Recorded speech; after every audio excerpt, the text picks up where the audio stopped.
The blaring sun cast harsh shadows over the dusty trail as Katherine Barton's tears dropped onto the bone-dry California earth. Her small hands trembled against the broken wagon wheel, splinters digging into her palms as she tried futilely to lift the heavy wooden structure. This wasn't supposed to happen, not after everything she'd already endured to reach Bodie. Katherine wiped her face with the back of her hand, smearing dirt across her cheek. The April heat was relentless, even though summer hadn't properly arrived in the Sierra Nevada foothills. Her father's wagon, now her wagon, sat pathetically tilted on the trail, barely 5 miles from her destination. 5 years of planning, 3 weeks of grueling travel, and now she was stranded because of one rotten wheel. She didn't hear the approaching hoofbeats until they were nearly upon her.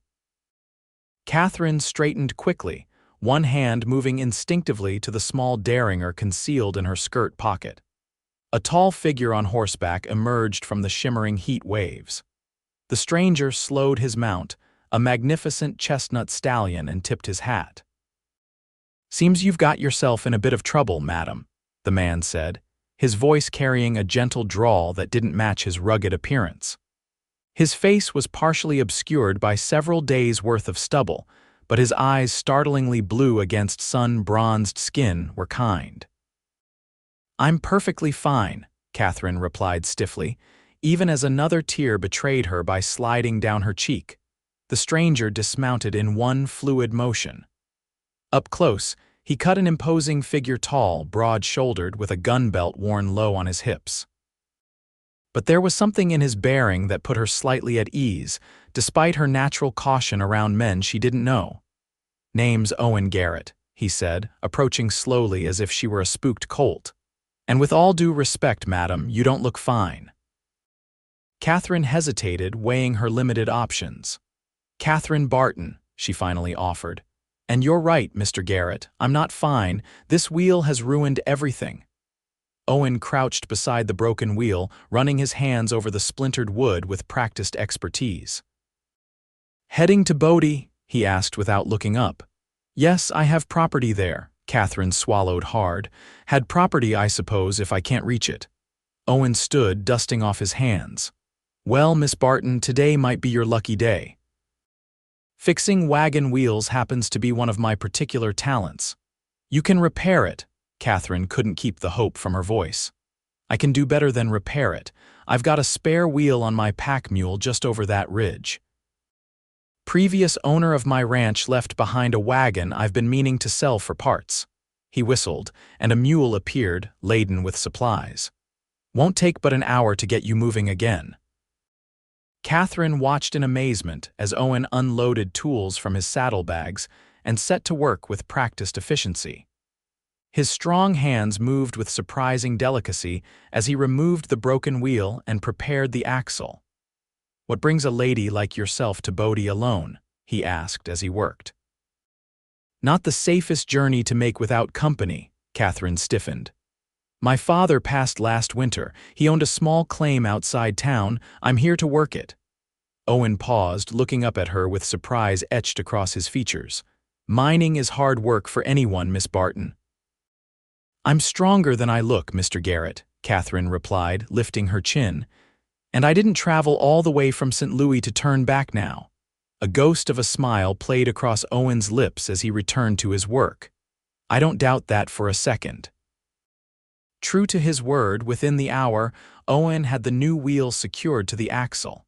He tightened the final bolt and stepped back to admire his handiwork. "That should hold better than the original," he declared with satisfaction. "Whoever built this wagon used green wood.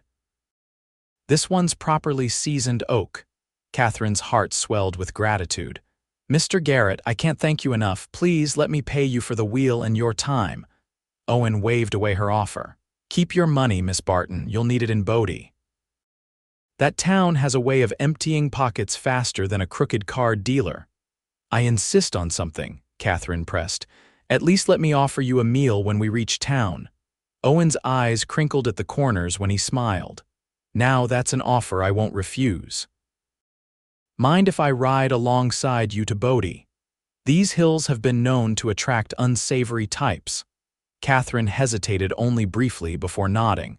There was something trustworthy about Owen Garrett, despite his rough exterior.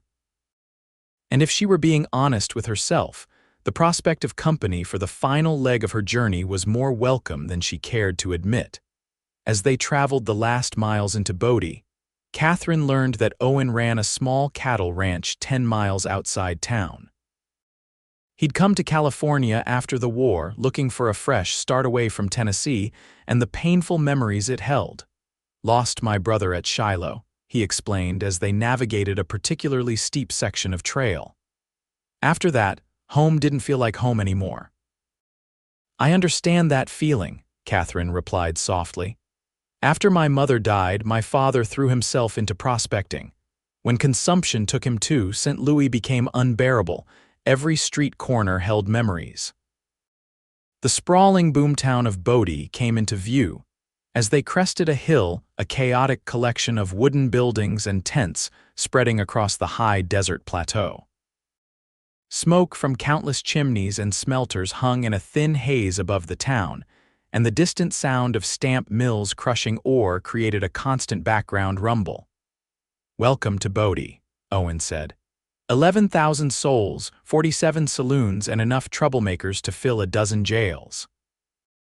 Katherine surveyed the town with a mixture of apprehension and determination. "It looks lively. That's one word for it," Owen chuckled. "Where's this property of yours located?" "South of town, along Willow Creek," Katherine replied, consulting a worn letter from her pocket. "My father's claim is registered as the Sunrise Mine." Owen's expression changed subtly. "The Sunrise? You're Joshua Barton's daughter?" Katherine turned to him in surprise. "You knew my father?" "Met him a few times when he'd come to town for supplies. Good man. Honest." "Said he had a daughter back east he was working for." Owen's eyes softened. "He spoke highly of you." A lump formed in Katherine's throat. "He never told me he'd mention me to anyone here." "He showed me your photograph once," Owen admitted. "Kept it in his pocket watch. Said looking at it reminded him why he was breaking his back in that mine." They fell into silence as they entered the outskirts of town. The main street was a chaotic scene: miners fresh off shift, businessmen in dusty suits, women in varying degrees of respectability, Chinese laborers and Mexican traders all moved through the muddy thoroughfare. Owen guided them toward a modest boarding house on a slightly quieter side street. "Mrs. Henley runs the cleanest establishment in town," he explained. "A respectable widow who doesn't tolerate foolishness. You'll be safe here until you get your bearings." After securing Katherine a room, Owen helped unload her trunks from the wagon. As they finished, an awkward moment stretched between them. "Thank you again, Mr. Garrett," Katherine said formally, suddenly aware of how improper their easy companionship might appear to others. "Owen, please," he insisted. "And don't forget you promised me a meal." Katherine smiled despite herself. "Tomorrow, then, after I've had a chance to see the claim." "I'd be happy to take you there," Owen offered. "Those trails can be confusing if you don't know them." Katherine wanted to refuse to prove her independence, but practicality won out. "I would appreciate that very much."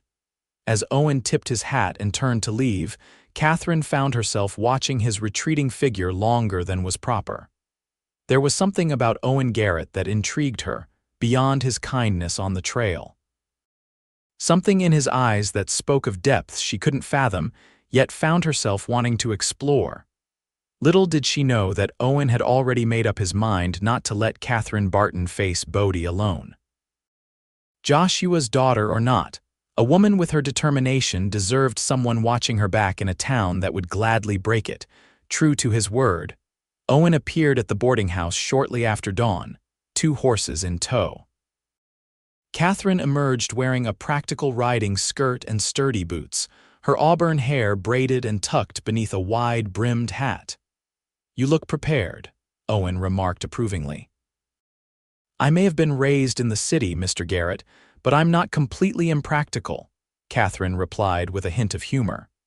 The ride to the Sunrise claim took nearly an hour, winding through scrubby hills dotted with sagebrush and Jeffrey pines. As they approached, Katherine could see a small cabin nestled against a hillside, a mine entrance visible nearby, marked by a weathered wooden sign. "It's smaller than I imagined," Katherine admitted as they dismounted. Owen surveyed the property. "Your father worked this claim alone. Never took partners, which is unusual in these parts." The cabin door was secured with a padlock, which Katherine opened with a key from her pocket.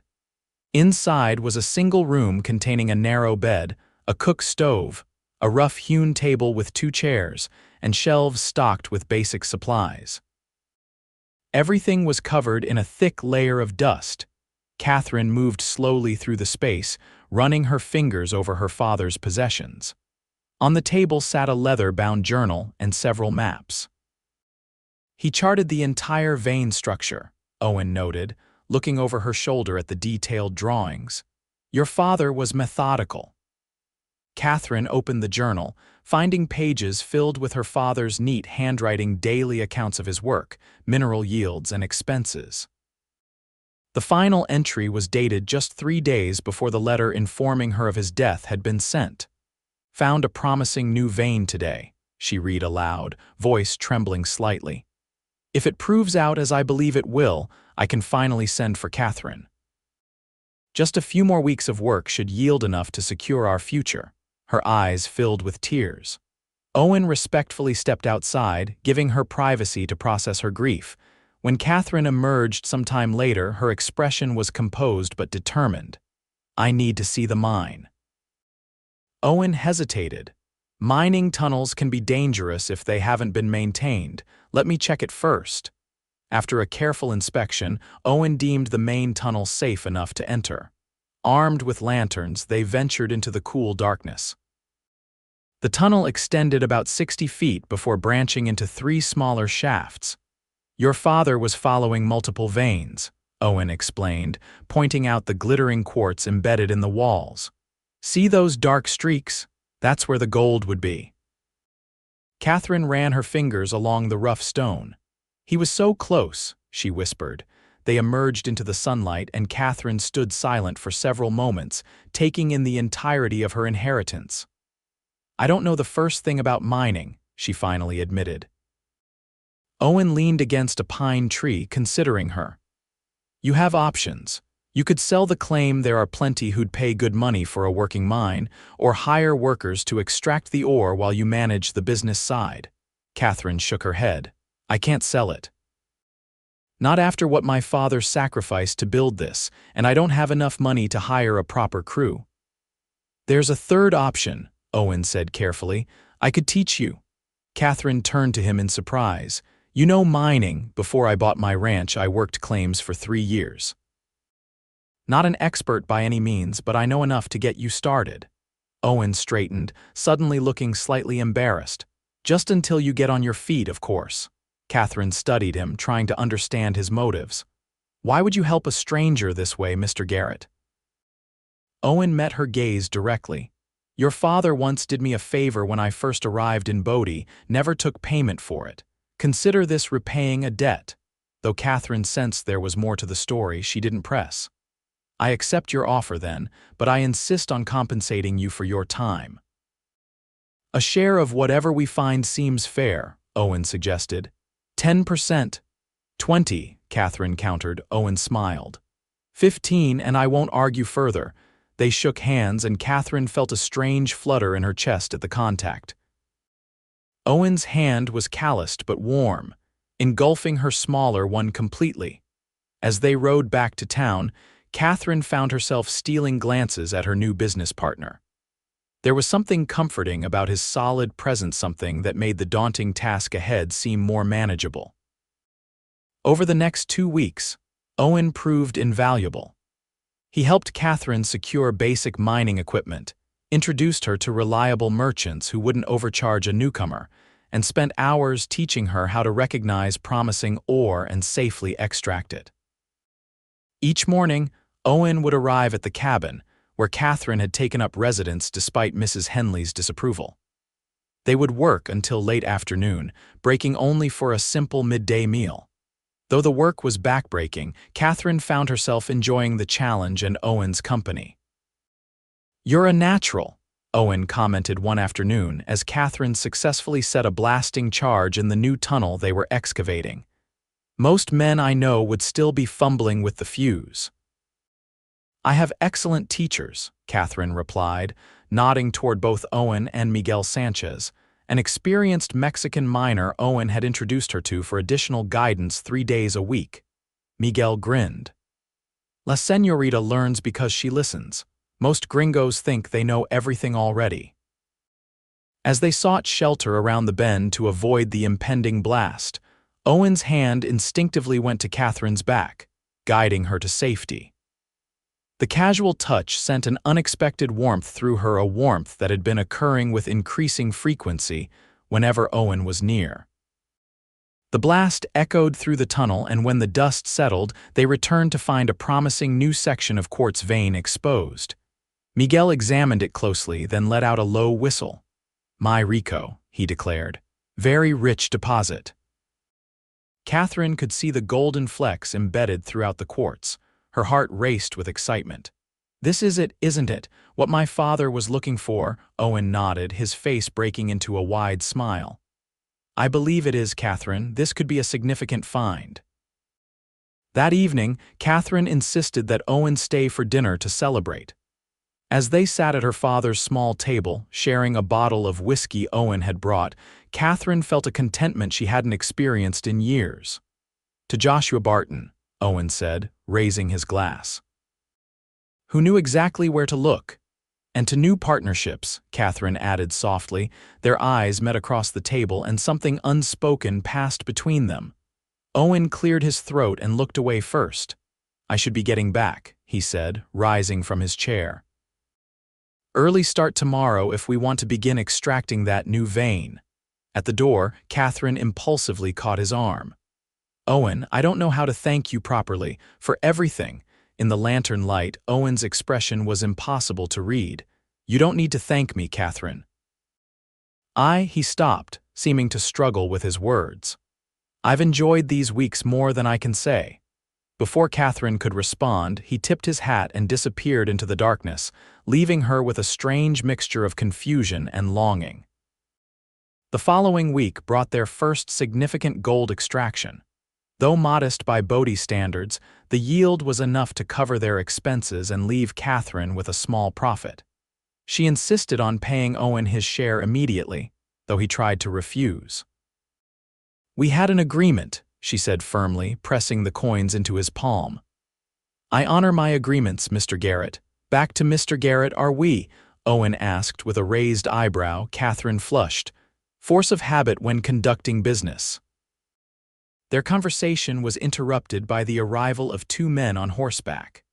Katherine recognized one as George Sullivan, owner of the Golden Crown mine, one of the largest operations in Bodie. "Miss Barton," Sullivan called, dismounting with surprising agility for his bulk. "Word in town is you've hit a promising vein." Katherine exchanged a glance with Owen. News traveled fast in mining communities, too fast.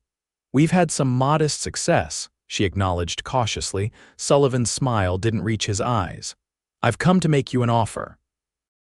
$5,000 for the Sunrise claim." "Cash today," Katherine's breath caught. It was a substantial sum, enough to start a comfortable life elsewhere, but something in Sullivan's eagerness made her wary. "The claim isn't for sale, Mr. Sullivan," she replied evenly. Sullivan's expression hardened. "7,000, my final offer. Be sensible, Miss Barton. A woman has no business running a mining operation." Owen stepped forward, positioning himself subtly between Katherine and Sullivan. "Miss Barton has given you her answer." Sullivan's gaze flicked between them. "I see Garrett's gotten his hooks into you. Typical, always was too quick to latch onto others' good fortune." "That's enough, Sullivan," Owen said, his voice dangerously quiet. Sullivan remounted his horse. "Think carefully, Miss Barton. Mines are dangerous places. Accidents happen all the time." With that thinly veiled threat, he and his companion rode away. Katherine turned to Owen, who was watching Sullivan's departure with a grim expression. "What did he mean about you latching onto others' good fortune?" Owen's jaw tightened. "Sullivan and I have history, none of it pleasant." He hesitated, then added, "You should consider his offer, Katherine. He's not a man who takes rejection well." "Are you suggesting I sell because I'm afraid?" Katherine asked incredulously. "I'm suggesting you consider all your options," Owen replied, "including the very real dangers of crossing someone like Sullivan." "My father didn't raise me to be intimidated by bullies," Katherine declared. "The claim stays mine." Owen studied her for a long moment, then nodded. "Then we'd better make sure it stays safe. I'll be spending nights here from now on." "That's hardly proper," Katherine protested, though without much conviction. "Propriety won't stop Sullivan's men if they decide to cause trouble," Owen pointed out. "I'll sleep in the storage shed." No one in town need know the arrangement. That night, Katherine found sleep elusive. Through the cabin's single window, she could see the glow of Owen's lantern in the small storage shed where he had made his temporary quarters. His protectiveness touched her deeply, even as it confused her. What was it about her that inspired such loyalty in a man who barely knew her? Around midnight, the sound of approaching horses jolted Katherine fully awake. She grabbed her father's shotgun from beside the bed and moved to the window, heart pounding. 3 riders had stopped a short distance from the cabin. Even in the darkness, Katherine could make out the glint of weapons in their hands. Before she could call a warning, Owen emerged from the shed, rifle raised. "That's far enough," he called out. "The lady isn't interested in visitors tonight. Just delivering a message from Mr. Sullivan," one man replied. "Accidents happen when mines aren't properly maintained. Be a shame if something collapsed." "Message delivered," Owen said coldly. "Now get off this property before I forget my manners." The standoff lasted several tense seconds before the riders finally turned away. Only when they had disappeared into the darkness did Owen lower his rifle. Katherine opened the cabin door. "Do you think they'll be back?" "Not tonight," Owen replied grimly. "But Sullivan won't give up easily." In the pale moonlight, Katherine could see the determination etched in Owen's features. "Why are you doing this, Owen? Why risk making an enemy of someone like Sullivan for my sake?" Owen was quiet for so long that Katherine thought he might not answer. Finally, he said, "Because I've spent too many years watching men like Sullivan take what isn't theirs. And because," he stopped, seeming to reconsider his words, "because your father would have done the same for me." Before Katherine could press for more, Owen returned to the shed, leaving her with more questions than answers. The following morning, they rode into Bodie together to report the night's threats to Sheriff Kane. The lawman listened impassively, making notes in a ledger. "Not much I can do without evidence," Kane said finally, "but I'll have a word with Sullivan. Let him know I'm watching." "That's all we ask," Katherine replied, though she had little faith in the sheriff's influence over a man of Sullivan's wealth and connections. As they left the sheriff's office, Owen suddenly stiffened. Following his gaze, Katherine saw a slender man in an expensive suit crossing the street toward them. "Well, if it isn't Owen Garrett," the man called, his refined Boston accent standing out amid Bodie's frontier drawls. "Still playing cowboy, I see." "Victor," Owen acknowledged with a curt nod. "Didn't know you were back in town. Just arrived yesterday. Father sent me to oversee our investments." Victor's sharp eyes shifted to Katherine. "And who might this lovely lady be?" Owen's jaw tightened. "Miss Katherine Barton. Katherine, this is Victor Holloway. His father owns the bank." "Enchanted," Victor said, tipping his hat. "Any friend of Owen's is a friend of mine, though I must say he usually keeps company with a less refined sort." Katherine felt Owen tense beside her. "Miss Barton owns the Sunrise claim," he said flatly. "I'm helping her work it." Victor's eyebrows rose. "Indeed, how fascinating. A lady prospector. Bodie becomes more interesting by the day." He turned his attention fully to Katherine. "Perhaps you would do me the honor of dining with me this evening. I'd be most interested to hear about your venture." Before Katherine could respond, Owen cut in. "Miss Barton has pressing business at her mind today. Perhaps another time." Victor's smile didn't waver, but his eyes hardened slightly. "Of course, the invitation stands, Miss Barton. Good day to you both." As Victor walked away, Katherine turned to Owen with an arched eyebrow. That was rather presumptuous answering for me. Owen had the grace to look abashed. You're right, I apologize. It's just Holloway isn't someone you want to get tangled up with. Another enemy of yours? Katherine asked dryly. We were friends once, Owen admitted. A long time ago, before I learned what kind of man he really is. Katherine sensed there was much more to the story, but Owen's expression made it clear he wasn't ready to share it.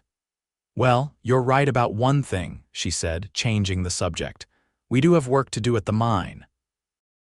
As they rode back to the Sunrise, Katherine found herself increasingly curious about Owen Garrett's past.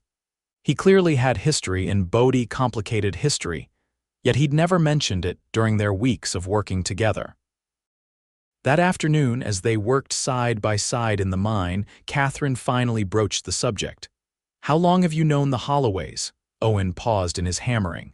Since I first came to Bodie in '73, Victor and I partnered on a claim for a while. What happened? Owen resumed his work, the rhythmic clanging filling the tunnel. Found a rich vein. Victor wanted to sell to his father's associates. I wanted to work it ourselves. His strokes became more forceful.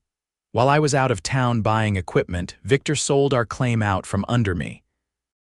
Used a clause in our contract I hadn't noticed. That's terrible, Katherine said softly. That's business, Owen replied with forced casualness. Taught me to read contracts more carefully and to choose partners wisely. Katherine digested this information. And Sullivan, where does he fit in? Owen set down his tools and straightened, rubbing his lower back. Sullivan bought the claim from Holloway Sr., made a fortune from it while I walked away with barely enough to buy my small ranch. He gave Katherine a sideways glance. That's why Sullivan made that comment about me latching onto others' fortune. He thinks I'm using you to get back at him. Are you? Katherine asked directly. Owen met her gaze steadily. No, when I offered to help you, I had no idea the Sunrise would prove so valuable. He hesitated, then continued more softly, I just wanted to help Joshua's daughter. Something in his tone made Katherine's heart beat faster. You keep mentioning my father did you a favor. What was it? Owen looked away, focusing on the rocky wall.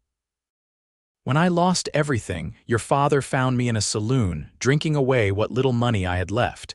He talked sense into me, offered me work at his claim until I got back on my feet. Owen's voice grew rough with emotion. He was the only person in Bodie who showed me kindness when I needed it most. Katherine felt tears prick her eyes. That sounded exactly like her father, quiet, generous, seeing the best in people. Thank you for telling me, she said gently. It means a lot to know he had a friend here. Owen's gaze returned to her face, his expression softening. He talked about you constantly, how smart you were, how determined, how much he missed you. He gave a small smile.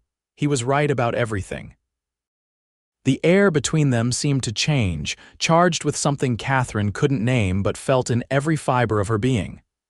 Owen took a half step toward her, then stopped himself. We should get back to work, he said abruptly. Daylight's wasting. The moment passed, but Katherine couldn't shake the feeling that something fundamental had shifted between them. That evening, after Owen had gone to his makeshift quarters in the shed, Katherine sat at her father's desk, reading through his journal by lamplight. One entry caught her attention. Young Garrett has potential if he can overcome his bitterness. Reminds me of myself after Marie died angry at the world. Took him fishing today. Boy needs to remember there's more to life than gold and vengeance. Katherine smiled at the image of her serious, practical father taking time away from his precious mine to go fishing with a troubled young man. It revealed a side of her father she'd glimpsed only rarely the man he might have been if grief hadn't consumed so much of his life. A soft knock at the door startled her. She opened it to find Owen standing there looking apologetic. Saw your light, he explained. Thought you might want some company, but if you're busy, not at all, Katherine said, stepping back to allow him entry. I was just reading my father's journal. Owen glanced at the open book. Find anything interesting? He mentioned you actually, Katherine replied, watching Owen's reaction carefully. Said you reminded him of himself after my mother died. Owen's expression turned pensive. He was a perceptive man. He moved to the small window, looking out into the darkness. After I lost everything, I was consumed with thoughts of revenge, against Victor, against Sullivan. Your father helped me see how pointless that was. Is that why you've stayed in Bodie, even after what happened? Katherine asked. Owen turned back to her. I stayed because, despite everything, I came to love this harsh country, the mountains, the space, the freedom. His eyes met hers. And now I have a new reason to be glad I stayed. The implication of his words hung in the air between them. Katherine felt her cheeks warm. Owen, before she could continue, the sound of shattering glass broke the moment. Something had crashed through the window, landing on the cabin floor in a spray of broken glass. Owen moved with startling speed, pushing Katherine behind him as he reached for his revolver. Get down, he ordered, dropping to a crouch and moving cautiously toward the object. It was a rock wrapped in paper. Owen carefully unwrapped it, revealing a crudely written message. Last warning, sell or burn. Katherine's hands trembled as she read the threat. Sullivan. Likely his men, not Sullivan himself, Owen said grimly. He's too careful to be directly involved. Owen moved to the door, peering out into the darkness. They're gone, cowards. He turned back to Katherine, concern etched on his face. This is escalating. You should reconsider Sullivan's offer. Katherine's fear gave way to anger. No, I won't be threatened off my own property. Katherine, be reasonable. Would you give up so easily? She challenged. Owen's expression hardened. This isn't about me, isn't it? You just said my father helped you see how pointless revenge is. But what about justice? What about standing up for what's right? Katherine stepped closer to him. If I sell to Sullivan because I'm afraid, what message does that send? That bullies win? That threats work? Owen ran a hand through his hair in frustration. I don't want to see you hurt. Then help me fight, Katherine said softly. Not just for my claim, but for everyone in Bodie who's been pushed around by men like Sullivan. For a long moment, Owen was silent. Then, with a resigned sigh, he said, Your father was right. You are the most stubborn woman in creation. Katherine smiled despite the tension. I believe the word he used was determined. Owen's answering smile was reluctant but genuine. Determined then, fine, we don't sell, but we need to be smarter about protecting ourselves. They spent the next hour boarding up the broken window and discussing security measures. Owen suggested hiring Miguel and his brothers as guards, setting up a regular watch rotation. We should also speak to other small claim owners, Katherine proposed. Sullivan can't be targeting just us. If we band together, that's actually a good idea, Owen admitted. There's strength in numbers.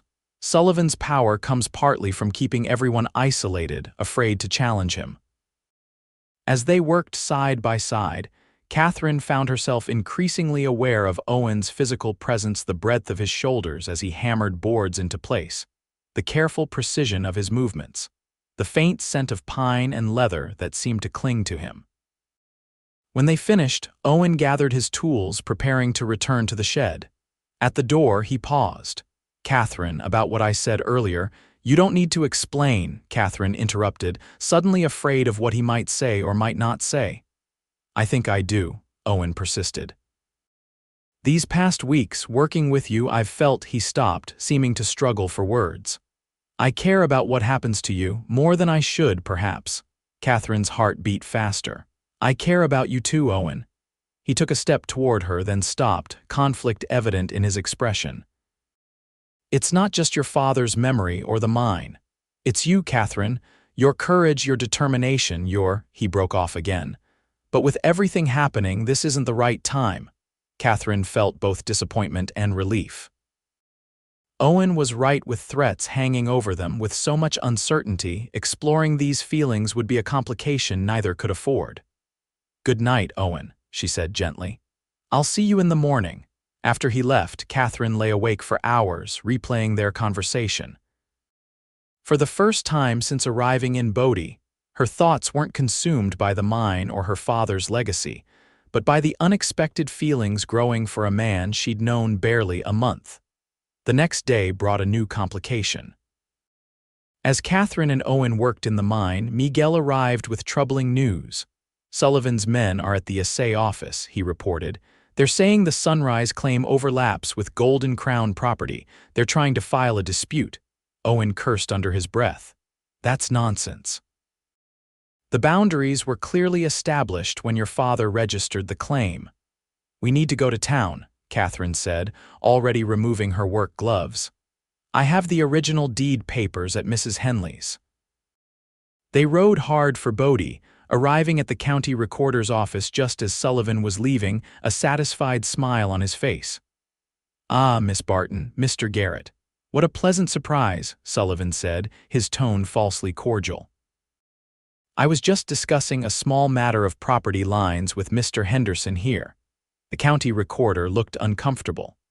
"Mr. Sullivan has raised some concerns about potential overlap between the Golden Crown and Sunrise claims. I've agreed to review the original survey maps." Katherine stepped forward, producing her father's deed papers from her satchel. "These documents clearly show the Sunrise boundaries. There's no overlap with the Golden Crown or any other claim." Henderson examined the papers carefully. "These appear to be in order, but Mr. Sullivan has presented some compelling evidence that the original survey may have been flawed." "That's ridiculous," Owen interjected. "Joshua Barton was meticulous about his claim boundaries. I helped him reconfirm them myself last year." Sullivan's smile didn't waver. "Perhaps your memory is faulty, Garrett, or perhaps you're not as honest as you'd have Miss Barton believe." He turned to Katherine. "My offer still stands, Miss Barton, though in light of these complications, I'm afraid I must reduce it to 4,000. Katherine felt a cold anger replace her initial panic. "Mr. Henderson," she said calmly, "I request a formal survey to resolve this matter, at my expense." Henderson nodded. "That would be the proper procedure. I can arrange for the county surveyor to visit both properties next week." "Next week," Katherine protested. "But until then," Sullivan interrupted smoothly, "I must insist that all work at the Sunrise cease, to protect both our interests, of course." "You have no authority to demand that," Owen said sharply. Henderson cleared his throat. "Actually, in disputed cases, it is standard procedure to suspend operations until ownership is clarified." Sullivan's triumphant expression told Katherine everything she needed to know. This wasn't about property lines at all, it was about forcing her to sell by cutting off her income. Outside the recorder's office, Katherine struggled to maintain her composure. "1 week without working the mine, we can manage that. But what if Sullivan bribes the surveyor?" "What if he won't?" Owen said firmly. "The county surveyor is Jeremiah Collins. He's incorruptible and he can't stand Sullivan." Katherine looked up at him. "You seem to know everyone in Bodie." "When you've been burned once, you learn who can be trusted and who can't," Owen replied, his expression softened. "Don't worry, Katherine. Sullivan's playing games, but we'll beat him at them." Back at the Sunrise, they explained the situation to Miguel and his brothers, who had been helping with the extraction. Though Katherine offered to pay them for the forced week off, they refused. "We will still guard the mine," Miguel insisted. "Sullivan's men might try to damage equipment or cause a cave-in while work is stopped." That evening, Katherine sat on the cabin's small porch, watching the sunset paint the Sierra Nevada mountains in hues of gold and pink. Owen joined her, offering a cup of coffee. "It's beautiful here," Katherine remarked. "I can see why my father loved it despite all the hardships." "It gets under your skin," Owen agreed. "The rawness of it, the honesty." They sat in comfortable silence for a while until Katherine spoke again. "Owen, there's something I've been wondering. Why did you really follow me home that day, when you fixed my wagon wheel?" Owen looked surprised by the question. "I told you, I recognized your name, wanted to make sure Joshua's daughter got safely to her property." "But you could have just given me directions," Katherine pressed. "Instead, you rode with me, helped me find lodging, offered to teach me mining. That goes well beyond a debt to my father." Owen stared into his coffee cup as if the answer might be found there. "Truth is, I'm not entirely sure myself," he finally admitted. "Something about you that day crying over that broken wheel but still so determined, it reminded me of." He trailed off. "Of what?" Katherine prompted gently. Owen met her gaze. "Of the person I wanted to be. Someone who doesn't give up, no matter the odds." Katherine felt her heart swell with emotion. Before she could respond, the sound of approaching riders interrupted the moment. Owen was on his feet instantly, rifle in hand. But instead of Sullivan's men, it was Sheriff Kane riding up with a deputy. "Evening, Miss Barton, Garrett," Kane called, dismounting stiffly. "Got some news you might want to hear." "What is it, Sheriff?" Katherine asked, rising to her feet. Kane removed his hat, running a hand through his thinning hair. "Just arrested 2 men trying to break into the county recorder's office. Caught them red-handed with the Sunrise claim file." Owen's expression darkened. "Sullivan's men? They're not saying who hired them," Kane replied.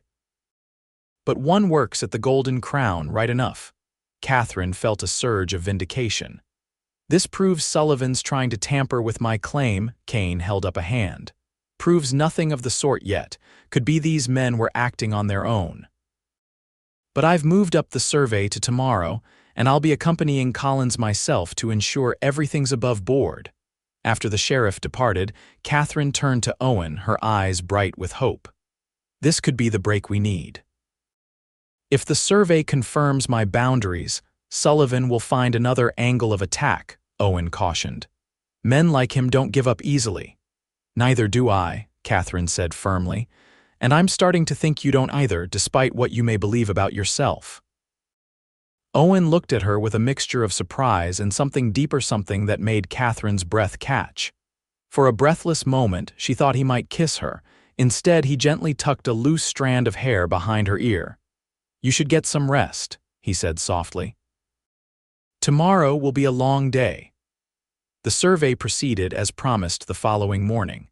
Jeremiah Collins, a tall, thin man with spectacles and a methodical demeanor, took hours to carefully measure and compare the property lines against the original claim documents.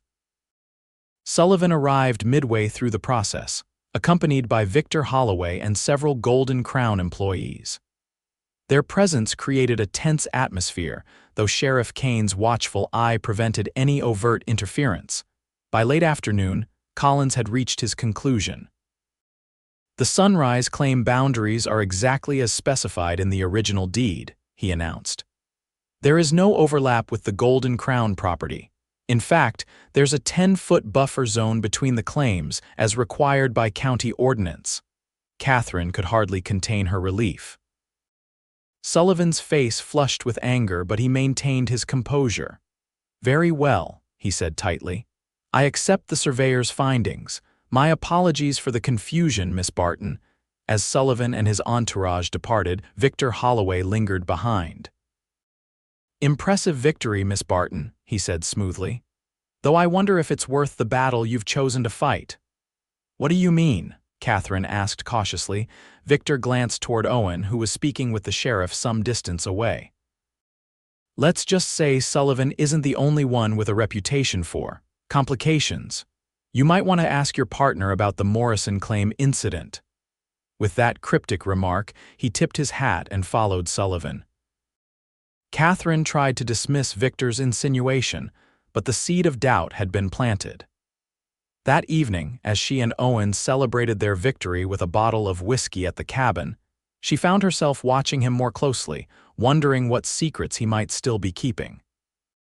"Something on your mind?" Owen asked. Noticing her scrutiny, Katherine hesitated, then decided directness was best.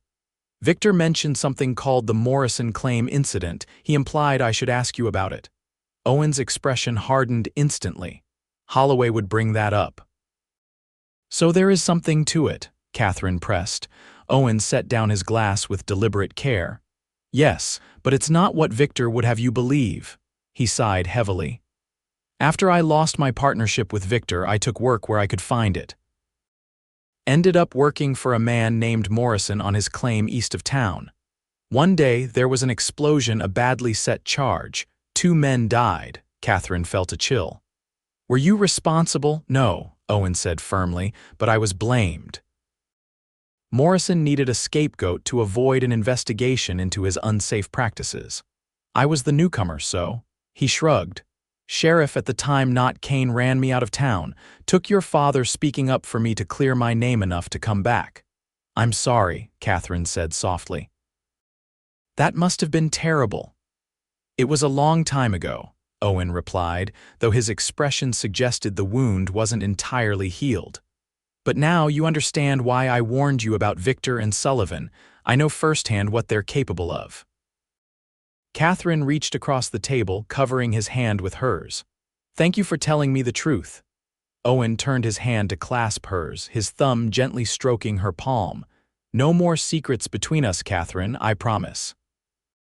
The warmth of his touch, the sincerity in his eyes, Katherine felt herself drawn to him as never before.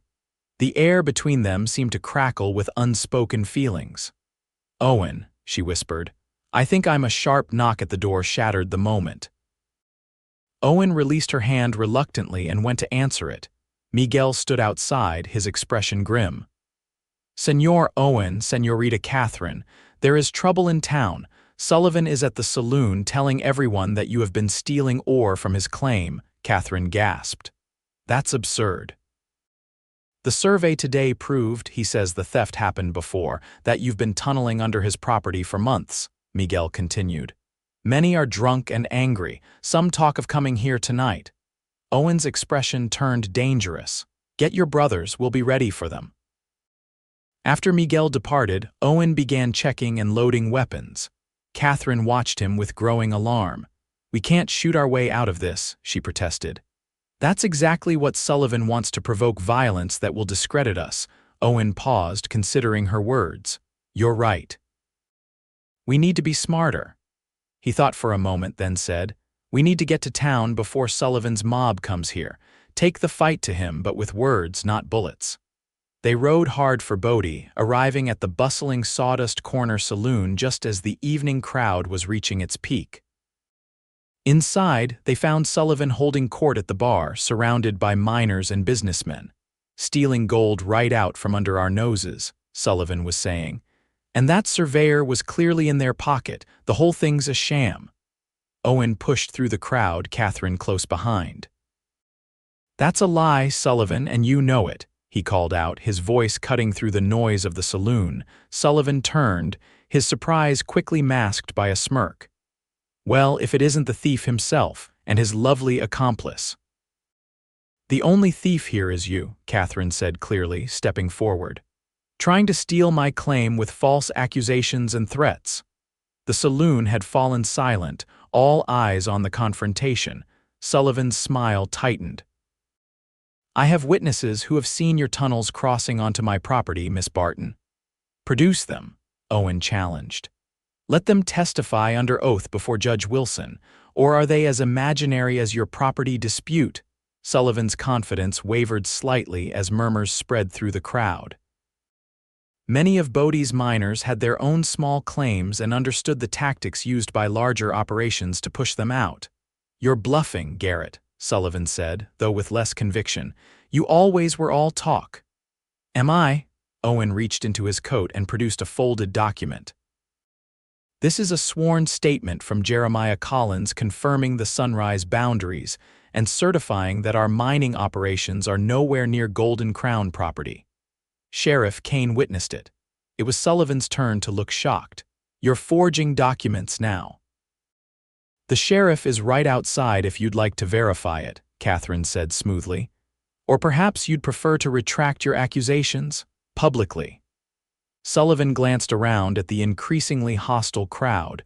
Even his own men looked uncertain. This isn't over, he muttered, pushing past them toward the door. Actually, Sullivan, it is, Owen called after him. Because tomorrow, Miss Barton and I will be filing a formal complaint against you for claim jumping and intimidation. I suggest you discuss it with your lawyer. After Sullivan stormed out, several miners approached Katherine and Owen, offering support and sharing similar experiences with the Golden Crown. You two just did what many of us have wanted to do for years, one grizzled prospector said admiringly. Standing up to Sullivan takes real sand. By the time they left the saloon, word had spread throughout Bodie of the confrontation. Katherine could feel the tide of public opinion turning in their favor, with many small claim owners expressing solidarity against Sullivan's tactics. As they rode back to the sunrise in the moonlight, Katherine felt lighter than she had in weeks. "Do you think he'll really back down?" she asked Owen. "Sullivan, not entirely, but he'll be more careful now. Public opinion matters to him. He has political ambitions." Owen glanced at her with a smile. "You were magnificent in there, by the way. I've never seen Sullivan so rattled," Katherine laughed. "I was terrified. But I remembered something my father used to say, stand tall, speak clearly, and half your battles are won before they begin." "Wise man, your father," Owen said softly. "He'd be proud of you, Katherine, not just for keeping his claim, but for how you've done it, with intelligence and dignity." They reached the cabin where Miguel and his brothers were standing guard. After assuring them that the immediate threat had passed, Owen and Katherine were finally alone. In the soft lamplight of the cabin, Katherine found herself studying Owen's face, the strength in his jaw, the kindness in his eyes, the small scar above his right eyebrow that she'd never asked about. Without fully intending to, she reached up to touch it. "Bar fight," Owen explained, catching her hand but not releasing it. "My first week in Bodie, I was young and foolish." "And now?" Katherine asked, her voice barely above a whisper. "Now I'm just foolish," Owen replied, his eyes never leaving hers. "Foolish enough to fall in love with the most stubborn, brave, beautiful woman I've ever known." Katherine's heart seemed to stop, then race ahead. "Owen, let me finish," he said gently. "I never planned this, Katherine. When I fixed your wagon wheel that day, I was just trying to help Joshua's daughter. But then I got to know you, your determination, your intelligence, your heart. And before I knew what was happening, you'd become the most important person in my world." Tears welled in Katherine's eyes. "I think I started falling for you that very first day," she admitted. "When you knelt in the dust to help a stranger, expecting nothing in return." Owen's hand came up to cup her cheek, his touch impossibly gentle for a man who worked with rock and earth. "I love you, Katherine Barton. I should have told you sooner." "I love you too," Katherine whispered. When their lips finally met, it felt to Katherine like coming home after a long journey. Owen's arms encircled her, strong and protective, as her hands found their way to his shoulders, then his hair. The kiss deepened, years of loneliness and longing giving way to a passion that surprised them both. When they finally broke apart, breathless, Owen rested his forehead against hers. "I want to build a life with you, Katherine," he said softly. "Not just at the mine, but a real life, together." Katherine smiled through her tears. "That's all I want too." Over the following weeks, Sullivan made one final attempt to undermine the Sunrise operation by trying to block their access to the stamp mill. But with the support of other small claim owners and the increasingly watchful eye of Sheriff Kane, the effort failed. By midsummer, the Sunrise was producing steadily, yielding enough gold to hire additional workers and upgrade their equipment. Katherine and Owen worked side by side, their partnership extending far beyond business. On a warm August evening, as they sat on the cabin porch watching the sunset, Owen took Katherine's hand. "I've been thinking," he said, an uncharacteristic nervousness in his voice. "My ranch is sitting empty most of the time now that I'm here, and this cabin, while sturdy, is rather small for two people." Katherine smiled, suspecting where this was leading. "Go on. What if we built something new, a proper house, halfway between the mine and the ranch? Something that's ours, not your father's or mine, but a fresh start." Owen reached into his pocket and withdrew a small wooden box. "And maybe, if you're agreeable, we could live there not just as partners, but as husband and wife." He opened the box to reveal a delicate gold ring with a small diamond, simple but beautiful. Katherine gasped. "I had it made from the first gold we extracted together," Owen explained. "Seemed fitting." "It's perfect," Katherine whispered, tears filling her eyes. "And yes, yes to everything." The house, the marriage, all of it. As Owen slipped the ring onto her finger, Katherine thought of how far she'd come from that dusty trail where she'd cried over a broken wagon wheel. She'd come seeking her father's legacy, never imagining she would find a legacy of her own, one built on love, courage, and the determination to stand her ground. "What are you thinking?" Owen asked, noticing her contemplative expression. Katherine smiled, leaning into his embrace. "I'm thinking about broken wheels and unexpected blessings, and how sometimes the thing you think has ruined everything turns out to be the beginning of something wonderful." They were married in September, in a ceremony attended by most of Bodie. Even Sheriff Kane donned his Sunday best for the occasion. Miguel served as Owen's best man, while Mrs. Henley, who had eventually warmed to Katherine's unconventional ways, stood as her matron of honor. By winter, their new home was completed, a handsome two-story structure with plenty of room for the family they hoped to create. They split their time between managing the increasingly profitable Sunrise mine and tending Owen's small cattle herd. Sullivan eventually sold the Golden Crown to investors from San Francisco and left Bodie for Sacramento, his political ambitions leading him away from the mining town. Victor Holloway, after one final unsuccessful attempt to drive a wedge between Owen and Katherine, also departed, recalled to Boston by his disapproving father.